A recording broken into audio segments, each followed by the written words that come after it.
About Japanese vines and climbers, and so Japan, because it is botanically very rich, there's an awful lot of vines and climbing plants that come from Japan, and so the first one that we're going to talk about is absolutely terrifying. You should brace yourselves, because Japan, of course, loves monster movies, and Japan has very famously produced an awful lot of Godzilla films over the last number of years. But there is no Godzilla film that is as frightening and terrifying as the vine I'm about to tell you about. So just strap yourselves in, because we are going to talk about kudzu, which is probably one of the most hated plants in the world. Who has encountered this before? One person. Okay, so kudzu is a plant in the bean family. There are about 20 species. All of them are Asian. They have been used a lot in Chinese medicine. They hybridize very freely. This has to be one of the most hated plants in the world. This is Pueraria lobata, which is from southeast China and also from many parts of southern Japan. So this is one of the most vigorous growing vines in the world. The Japanese word for it is kuzu, K-U-Z-U. And it was introduced to the United States in the 1870s in the southern United States. Because they were looking at it as a possible forage crop. The plant is actually quite nutritious. And they said, well, we could perhaps use it for erosion control. And so since the 1870s, the United States government has spent over $100 million on trying to eradicate it. So all of the traits that made it sort of worthwhile as a plant are also what made it one of the most ferocious weeds in the world. So first of all, highly adaptable. It can grow in sun, it can grow in shade, it's not fussy about soil. That's one thing. Number two, it produces very large, very aggressive rhizomes. And as an insurance policy, it also produces stolons, which are above ground creeping stems. So it creeps both above and below the ground. It is capable of producing 45 feet of growth in a 3-month period. So it is one of the fastest growing plants in the world. It is almost entirely fireproof. They can't burn it, it will regenerate. Its powers of regeneration are incredible. It's almost immune to herbicides, and it also can produce plenty of viable seeds without cross-pollination. And the seeds can stay dormant in the soil for very, very long periods, just rising up when the mood and the conditions suit it. So those are the flowers, which are very small and not particularly noticeable, but every one of them becomes a viable seed. So this is in, let me just check my notes here. This is in Florida. This is near Tampa. And this is 3 years after a burn. So you can't leave anything lying around in the southern states because the kudzu will eat it.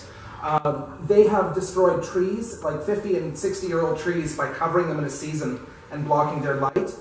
There are remote places in Georgia, Alabama, Louisiana, where they've actually pulled down telephone and power lines because of the amount of weight that these vines can generate in the course of a season. This is a single season of growth. So, you should be suspicious of any plant that grows too fast. It has no pest or disease issues either outside of its homeland. So in Asia, there are actually moths and caterpillars that will feed on it.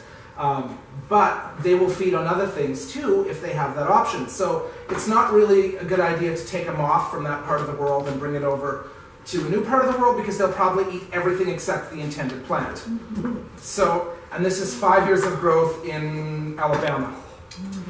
What you don't know from looking at it is that there is a house under here. There's an abandoned house that in 5 years was invisible under the kudzu.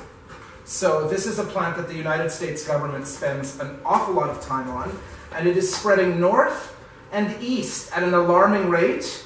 It's mostly in the southern states that it's been a problem, but it has proven to be highly adaptable and has been adapting to things over time. So in 2009, kudzu was found growing in Canada for the first time. It was found growing just southeast of Windsor, Ontario, in the second warmest growing region of the country.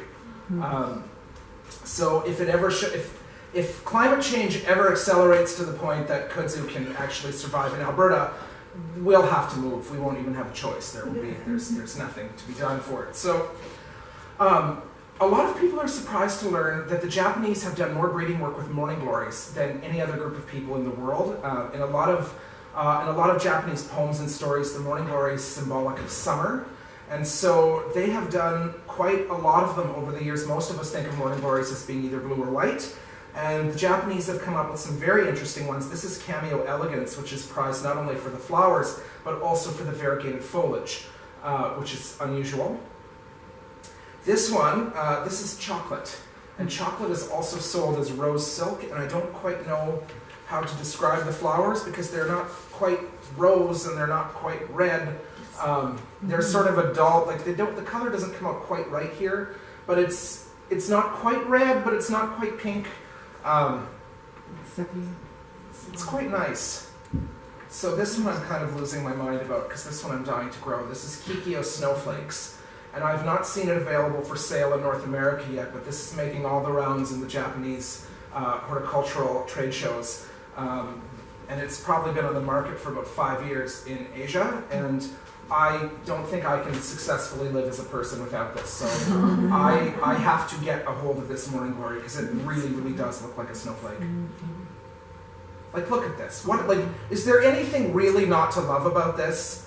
Like, I didn't think you could improve on perfection, and yet the Japanese have. I'm super amazed by that. These you can actually buy here. This is Mount Fuji. And Mount Fuji is a blend of morning glories with stars through them, and mostly softer colors, mostly. I bought seeds for these off the Mackenzie rack at Safeway last year, and they were fabulous. So they are out there if you're looking for them. It's really a beautiful plant. Usually we think of morning glories as being blue. This one, this is Wedding Bells. This one is actually mauve.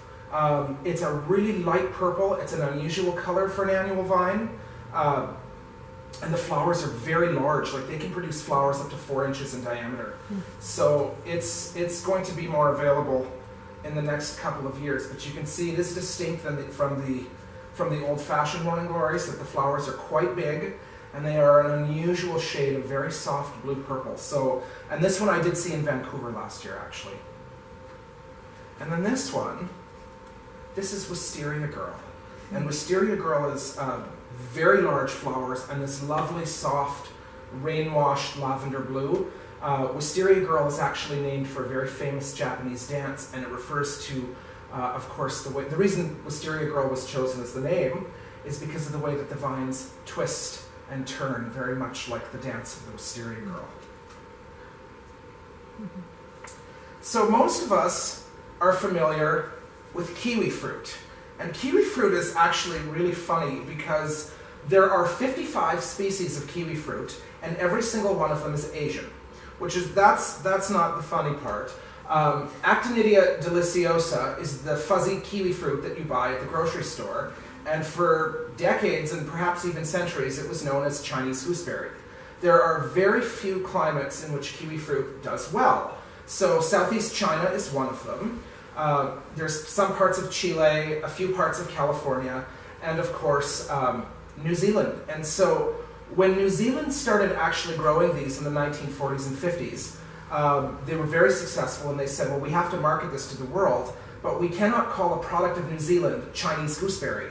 So we are going to call it kiwi fruit. And so they did, and it's not native there. It's a totally Asian species, but now when we think of kiwi, we think of New Zealand. And of course, it has absolutely nothing to do with that. And so since there are 55 different species of kiwi fruit, there are actually quite a number of them that come from Japan. Kiwi fruits produce male and female flowers separately. And in some cases, they produce male and female flowers on separate plants. And in many cases, they produce male and female flowers separately, but on the same plant. And most of them are vines. So this is one of the Asian species. This is one of the Japanese species, rather, I should say. This is Actinidia arguta. And it is one of the hardiest species. The fruits are a little smaller than a strawberry. And what you will notice about them is that they are not fuzzy.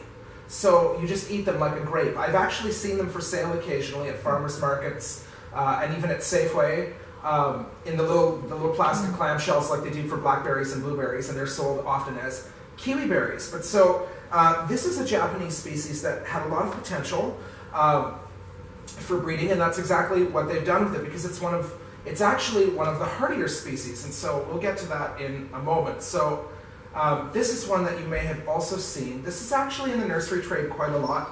This is Actinidia columnata, which comes from not only Japan, but also China, Korea, and parts of Siberia. So it is usually grown more for the foliage than it is for the fruits, because the fruits are very small, and it often doesn't produce any quantity of fruit.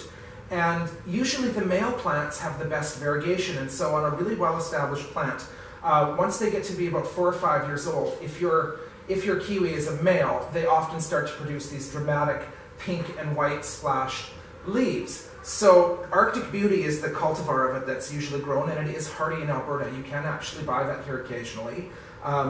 You can actually grow kiwi fruit here. And so they do not like hot, windy locations. And of course, we live in a hot, windy climate. So they are hardy enough, but they are often quite slow to establish. They need a little bit of richer soil. And they don't like hot afternoon sun or wind. Now, having said that, if you had a sheltered east-facing wall, if you had a protected spot in the garden where you needed a vine that perhaps wanted half a day of shade, you could get away with growing a kiwi fruit. And so this is Actinidia arguta again, and you can see the fruits forming, and when they're ripe you can pick them, and they are in fact quite delicious. So if you are feeling experimental, there is no reason you cannot grow a kiwi fruit right here at home. Actually, I'm going to go back for just 1 second. So one of the hybrids that they have developed was created by crossing the Japanese species Actinidia arguta with Actinidia columnata, which is the one that has the pink and white splashed leaves. And they came up with what is probably the hardiest form of kiwi in the world, which is called Issai, I-S-S-A-I. And Issai is officially hardy to zone 3. It has done extremely well at the Calgary Zoo, but the staff will not tell you where the location of the kiwi fruits are because they are constantly picking the fruit in summer and don't want the public to also be picking the fruit. So I've done some work at the Calgary Zoo Gardens, and they, the location of the kiwi vines is sort of a guarded secret because the staff are often picking and eating them. I also know people in Saskatoon who have successfully grown the Issai kiwi. It's a lovely thing. It has big heart-shaped leaves, and if it likes you, sometimes they grow quite fast. Issai is also self-fertile because it will produce male and female flowers separately, but on the same plant, so you only need one for fruit production, and it is available in the nursery trade. If any of you would like one, I brought some along today. I can sell you one if you like, and the reason I can do that is because I had a client who wanted one, so I ordered some from a nursery on the West Coast, but of course it was a minimum order of 5, and I only needed 2. So if anybody would like to go home with a kiwi fruit today, I can arrange that, and I will sell you one for 20 bucks. And if you don't want one, they're all going to end up at my mother's house, and she'll be happy with that too. So either way, everybody goes home happy. I think we're probably all fairly familiar with clematis. Clematis have to be one of the most loved climbing plants in the world. What is perhaps less known about them is that there are well over 300 species of clematis, and most of them, like this is what most of us think of when we picture a clematis. Large flowers, usually quite big plants. We often don't think about the many species that have led to this very popular form. These plants are actually loved in Japan, which I did not know, and I hope I'm not saying this wrong. The Japanese name for these flowers is kuramashisu. Does anybody know how to say that? I don't know if I'm saying that correctly. I don't speak Japanese. Sounded perfect to me. Thank you. Thank you. Yeah, so I don't know, but Japan has given the world quite a number of clematis, and it started with this one. There was a German-born, English-educated, Dutch-employed physician by the name of Philip Franz von Siebold, who was the first Westerner to send Japanese plants back to England. And so he discovered this plant. This is Clematis florida. And Clematis florida is native to southern China as well. The Japanese started cultivating it in the 1700s, and it's a difficult species to grow. But the Japanese have been selecting it for centuries because the purple stamens they loved with those greenish-white flowers. And so this is the Japanese form of it. This is Clematis florida Sieboldii, which the Japanese selected again and again, over and over, for the purple stamens. And it is spectacular. spectacular. If you have ever seen this clematis in real life, it's really incredible. It needs mild winters. The stems are quite thin and brittle, like it's easily damaged. It needs warmth. It's not always a profuse bloomer. This is not an easy clematis to grow. This would not be one that I would recommend for an Alberta garden. But on the other hand, this is one that the Japanese should absolutely be praised for, because that is incredible. So there's the close-up of the flower developing. So the purple stamens take time to develop. When the flower first opens, they're marked in green, and they become more purple, and then finally it becomes entirely purple. So it's, and the Japanese love that. Anything that takes longer to get to a gratification sort of a stage is highly revered. So this